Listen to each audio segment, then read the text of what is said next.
Hello, അസ്സലാമലൈക്കും. നല്ലൊരു healthy ആയിട്ടുള്ള ഒരു ട്രെൻഡിങ് റെസിപ്പി ആയിട്ടാണ് വന്നത്.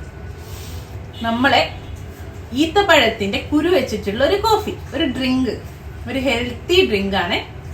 അപ്പൊ ഇത് ഭയങ്കര വൈറലായിരുന്നല്ലോ നമ്മൾ ഇൻസ്റ്റാഗ്രാമിലൊക്കെ. അപ്പൊ ഞാൻ വിചാരിച്ച ആദ്യം ഇത് ചുമ്മാ ട്രെൻഡിങ് ഒരു റെസിപ്പി ആണെന്ന്. അപ്പൊ വേണോ വേണ്ടേ, പല ചിലർ പറയുന്ന നന്നില്ല അങ്ങനെയൊക്കെ കേട്ടിട്ടുണ്ടായിരുന്നു. അപ്പൊ ഞാൻ പക്ഷെ ഒന്ന് ട്രൈ ചെയ്ത് നോക്കി. അപ്പൊ നല്ല ടേസ്റ്റ്. നമ്മൾ ഹോട്ട് ചോക്ലേറ്റ് ഒക്കെ ഇഷ്ടപ്പെടുന്ന എല്ലാവർക്കും ഭയങ്കര ഇഷ്ടമാവും കേട്ടോ. കോഫി കഫീനൊന്നുമില്ല. ഹെൽത്ത് ബെനിഫിറ്റ്സ് പറയുകയാണെങ്കിൽ ഇപ്പൊ ഒന്നും പറഞ്ഞാൽ തീരൂല, അത്രയും ഹെൽത്ത് ബെനിഫിറ്റ്സ് ഉള്ള ഒരു ഡ്രിങ്ക്. അതാണ് നമ്മുടെ ഈത്തപ്പഴത്തിന്റെ സീഡ് കൊണ്ടുള്ള കോഫി, ഡേറ്റ് സീഡ് കോഫി. അപ്പൊ നമുക്ക് എങ്ങനെ ചെയ്യാൻ നോക്കാം.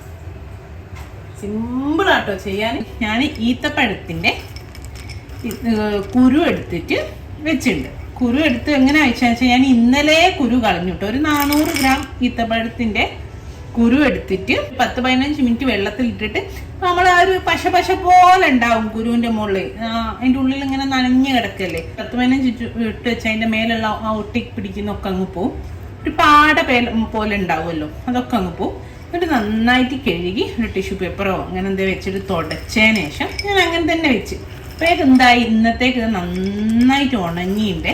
ഇപ്പൊ ഉണങ്ങണമെന്നില്ല കേട്ടോ, നമ്മൾ നന്നായിട്ട് വറുത്തെടുക്കുക. അപ്പം അങ്ങ് ഉണങ്ങിക്കോളും. നന്നായിട്ടൊന്ന് തുടച്ചാൽ മതി. അടി കട്ടിയുള്ള ഫ്രൈ പാനോ നമ്മളെ ചീനച്ചട്ടിയോ ഇരുമ്പിന്റെ ഇൻഡാലിയത്തിന്റെ ഒക്കെ കാസ്റ്റണയുടെ ഒക്കെ ചീനച്ചട്ടിയില്ല, അതാണ് ഏറ്റവും ബെസ്റ്റ്. ഫ്രൈ പാനില് ഒരു 20 മിനിറ്റ് ഞാനിപ്പം ലോ ഫ്ലെയിമിൽ വെച്ചിട്ട് നന്നായിട്ട് റോസ്റ്റ് ചെയ്ത് എടുക്കാൻ പോവുക. ഹൈ ഫ്ലെയിമിൽ ഇട്ട് റോസ്റ്റ് ചെയ്യരുത് കേട്ടോ. ഹൈ ഫ്ലെയിമിൽ ഇട്ട് റോസ്റ്റ് ചെയ്താൽ മേലങ്ങ് പുറമെ ഭയങ്കര കറുത്തിട്ട് കരിഞ്ഞു ഫുള്ളിട്ടാവൂല. ചെറുതായിട്ട് ചെറിയ തീയിലിട്ടിട്ട് റോസ്റ്റ് ചെയ്തെടുക്കണം. അല്ലെങ്കിൽ നിങ്ങൾക്ക് ഓവനിൽ വെക്കാം. ഒരു 350 ഫാരൻഹീറ്റിൽ ഒരു 35-40 മിനിറ്റ് വെച്ചാൽ റോസ്റ്റ് ആയിക്കിട്ടെ. ആദ്യമൊക്കെ ഒന്ന് ഇളക്കിയില്ലെങ്കിൽ കുഴപ്പമില്ല. പിന്നെ റോസ്റ്റ് ആയി വരുന്ന സമയത്ത് ഇളക്കി കൊടുക്കണേ. കാരണം അല്ലെങ്കിൽ ആ ഒരു ഇളക്കാത്ത ഭാഗം മാത്രം കരിഞ്ഞു. അങ്ങനെ തന്നെ റോസ്റ്റ് ചെയ്തെടുക്കട്ടെ. വറുക്കൽ തുടങ്ങിയിട്ട് ഒരു 10 മിനിറ്റ് ആയിട്ടാ. കണ്ടോ, ഇതുപോലെ ഉണ്ട്. ഇങ്ങനെ പൊട്ടുന്നുണ്ട് ഇടയ്ക്കിടയ്ക്ക്. നല്ല ഉണങ്ങുമ്പോൾ ഇങ്ങനെ പൊട്ടുവാണേ. ഈ തീയിൽ വെച്ചിട്ട് ഇങ്ങനെ കൈവിടാണ്ട് ഇളക്കണേ, അല്ലേ കരിഞ്ഞു. 20-22 മിനിറ്റോളം വറുത്ത് ഈ ഒരു രൂപത്തിലായി കിട്ടിയിട്ട് നന്നായിട്ട് കറുത്ത് പോവും ചെയ്യരുത്. എന്നാലിട്ട് നന്നായിട്ട് മൂക്കും വേണം. നല്ല ചൂടാട്ടോ. ഒന്നൊന്ന് ചൂടെണ്ണോട്ടെ. നമ്മൾ ഇഞ്ചി വെളുത്തുള്ളിയൊക്കെ ചതയ്ക്കുന്നൊരു കല്ലില്ലേ, അതിലേക്കിട്ട് ഒന്നൊന്ന് നമുക്ക് കുത്തിയെടുക്കാം. അപ്പൊ നമുക്ക് മിക്സിയിലിട്ടത് പൊടിക്കണം. അപ്പൊ അതൊന്ന് കുത്തിയെടുത്താൽ പെട്ടെന്ന് തന്നെ മിക്സിയിൽ നന്നായിട്ട് പൊടിഞ്ഞു കിട്ടും. ഡയറക്റ്റ് ഇട്ടാലും കുഴപ്പമില്ല. ആദ്യം ഒന്ന് പൾസിലിട്ട് 2-3 പ്രാവശ്യം അടിച്ചതിന് ശേഷം പിന്നെ നന്നായിട്ട് നൈസായിട്ട് പൊടിച്ചെടുത്താൽ മതി. ഇതിപ്പോ ഞാൻ ആദ്യം ഒന്ന് ഇതിൽ കുത്തിയിട്ടൊന്ന് പൊട്ടിച്ച് ചെറുതാക്കി എടുക്കട്ടെ. മിക്സിന്റെ ജാറിലേക്ക് ഇട്ടെടുത്തുകൊണ്ട് ഒന്ന് പൊട്ടിച്ചതിന് ശേഷം ഇനി നന്നായിട്ട് പൊടിച്ചെടുക്കാൻ പോവാണേ. നല്ല നൈസ് പൗഡറായിട്ട്, കോഫി പൗഡറൊക്കെ പോലെ പൊടിച്ചെടുക്കുക. നന്നായിട്ട് പൊടിച്ചെടുത്തു. നല്ല കോഫിയുടെ സ്മെല്ല് വരുന്നുണ്ട്. കണ്ട, അതേപോലത്തെ നമ്മളെ പെർഫെക്റ്റ് കോഫിയുടെ കളറാണേ. ഇതിപ്പോ ഞാൻ അരിച്ചൊന്നും എടുക്കുന്നില്ല കേട്ടോ.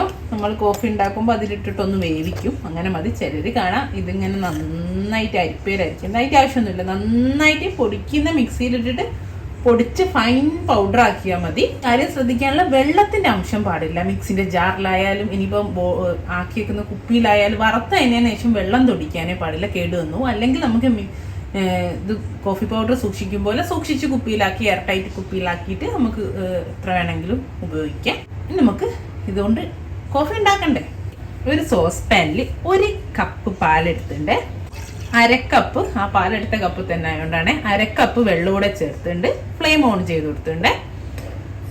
ഒന്ന് ചൂടായി വരട്ടെ. ഇതിലേക്ക് നമുക്ക് ആവശ്യത്തിനുള്ള പഞ്ചസാര ചേർത്ത് കൊടുക്കാം. പഞ്ചസാര ഇപ്പോൾ 1 ടേബിൾ സ്പൂൺ എടുത്ത് ചേർത്തിട്ടുണ്ട്. നിങ്ങൾക്ക് ഇഷ്ടമുള്ള പോലെ ചേർക്കാതെയും കഴിക്കാം. അപ്പോൾ നമ്മൾ നോർമലി കോഫി ഉണ്ടാക്കുമ്പോൾ ഷുഗർ ആഡ് ചെയ്യുന്ന പോലെ ഞാൻ ചേർത്താണ്. പാലൊന്ന് ചൂടായി വരുന്നുണ്ട്. നന്നായിട്ട് സൈഡൊക്കെ നന്നായി ചൂടായിട്ടുണ്ട്. ആ ഒരു സമയത്ത് ഡേറ്റ് സീഡ് പൗഡർ ചേർത്തി കൊടുക്കാം. ഞാനിപ്പോൾ ഒരു 2 ടീസ്പൂണ് നിറയെ ചേർത്തി കൊടുത്തിട്ടുണ്ട്. നോക്കാം, വേണമെന്ന് ഒന്ന് നന്നായിട്ട് തിളച്ച് ഒന്ന് വേവാനുണ്ട്. നമ്മൾ സാധാരണ കോഫി പൗഡർ പോലല്ല, ഇതൊന്ന് ഈ പാലിൽ കിടന്നിട്ട് വേവണം. നന്നായിട്ട് വെന്താൽ മാത്രമേ ഇതിലേക്ക് ഇങ്ങോട്ട് ചേർന്ന് കിട്ടും. തിളയ്ക്കുന്നതിന് മുമ്പേ ചേർത്ത് കേട്ടോ. തിളച്ചൊന്ന് വെന്ത് വരട്ടെ. എന്നിട്ട് നമുക്കൊന്ന് നോക്കാം ടേസ്റ്റ് വേണം. അപ്പം അതിനനുസരിച്ച് വേണമെങ്കിൽ കുറച്ചുകൂടെ ഒക്കെ ചേർത്ത് കൊടുക്കാം. 2 ടീസ്പൂണേ ആഡ് ചെയ്തിട്ടുള്ളൂ. അപ്പം തിളച്ച് ഒന്ന് വെന്തു. അപ്പോൾ നമ്മളെ കോഫി ഇവിടെ റെഡിയാണ്. ഇനി നമുക്ക് ഒരു ചാപാരുന്ന പാത്രത്തിലേക്ക് അരിച്ചൊഴിക്കുക. സ്റ്റീലിൻ്റെ ജഗ്ഗിലേക്ക് നമുക്കിതാ ഒരു അരിപ്പയിലൂടെ ഒഴിക്കാം.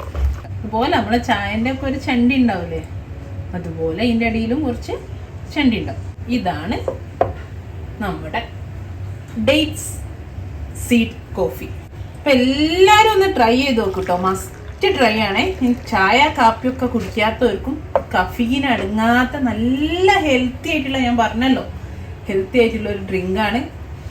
അപ്പോൾ മസ്റ്റ് ട്രൈ ആണെന്ന് ഞാൻ പറയുള്ളൂ. പലരും പറഞ്ഞിരുന്നു ഇത്, ചിലരൊക്കെ പറഞ്ഞിരുന്നു നമ്മൾ ആ വിചാരിക്കും പോലെ അല്ല. അപ്പം ഞാനും ഒന്ന് പേടിച്ചിരുന്നു. അപ്പം ഉണ്ടാക്കി നോക്കി. അപ്പോൾ ഭയങ്കര ഇഷ്ടമായി. ഞാൻ പൊതുവേ ചായ കാപ്പി ഇതൊന്നും കുടിക്കാത്തതാണ്, പക്ഷെ ഇതെനിക്ക് നല്ല ഇഷ്ടമായി. ബ്രെയിൻ ഫങ്ഷൻ ഇമ്പ്രൂവ് ആവാൻ, ഇമ്മ്യൂൺ സിസ്റ്റം ഇമ്പ്രൂവ് ആവാൻ വേണ്ടിയിട്ട്, ഇമ്മ്യൂണിറ്റി ഇമ്പ്രൂവ് ആവാൻ, നമ്മളെ ഇൻഫ്ലമേഷൻ കംപ്ലീറ്റ് റിച്ച് ഓഫ് ഫൈബറാണ്. ഫൈബർ കണ്ട് പ്രോട്ടീനും ഫൈബറും അത്രയും അടങ്ങിയിട്ടിരിക്കുന്ന ഒന്നാണ്. അപ്പോൾ എല്ലാവരും ഒരു പ്രാവശ്യമെങ്കിലും ട്രൈ ചെയ്ത് നോക്കുക. നിങ്ങൾക്ക് ഇഷ്ടമാണോ ഇഷ്ടമല്ലേ ഒന്ന് നോക്കാം. നല്ലൊരു വീഡിയോ ആയിട്ട് നമുക്ക് വീണ്ടും കാണാം. Thank you.